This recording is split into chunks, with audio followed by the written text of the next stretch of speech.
Jadi kalau misalkan diringkas lagi, air itu dibagi menjadi dua. Ada air sedikit, ada air banyak. Apa yang dikatakan dengan air sedikit? Air sedikit itu adalah air yang tidak nyampe 2 kolah. Nah itu namanya air sedikit. Kalau air banyak, lah itu adalah air yang sudah nyampe 2 kolah. Ya, kalau ukurannya sudah nyampe 2 kolah atau tidak, di sini kalau misalkan kita itu dihitung atau misalkan kita itu dihitung literan misalkan, maka airnya itu nyampe 16 liter airnya ya, maka itu sudah nyampe 2 kolah. Kalau misalkan kira-kira airnya itu sudah nyampe 176 kilo misalkan, lah itu sudah nyampe kepada 2 kolah.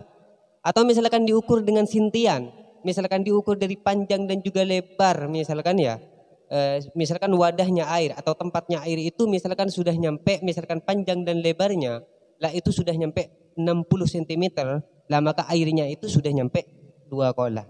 Akan tetapi itu nanti ukuran-ukurannya itu berbeda pendapat ulama. Tapi yang banyak mengatakan itu seperti ini. Jadi perbedaannya antara air sedikit dengan air banyak. Kalau air sedikit itu kalau misalkan dikena najis, walaupun airnya itu tidak berubah, maka airnya itu tetap najis. Akan menjadi najis. Itu bedanya.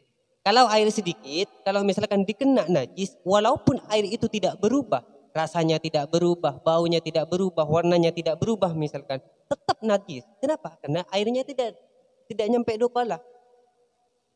Kalau air yang banyak itu, kalau air yang sudah nyampe 2 kolah, kalau misalkan dikena najis, selama misalkan airnya tidak berubah rasanya atau tidak berubah warnanya, tidak berubah baunya misalkan, nah maka airnya itu tetap suci.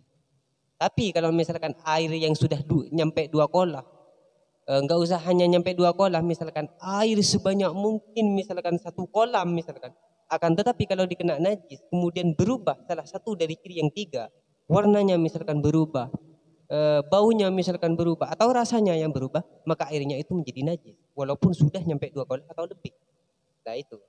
Akan tetapi kalau misalkan tidak berubah dari warnanya misalkan, atau tidak berubah dari rasanya, tidak berubah dari baunya misalkan, walaupun dikena najis, maka air itu tetap suci.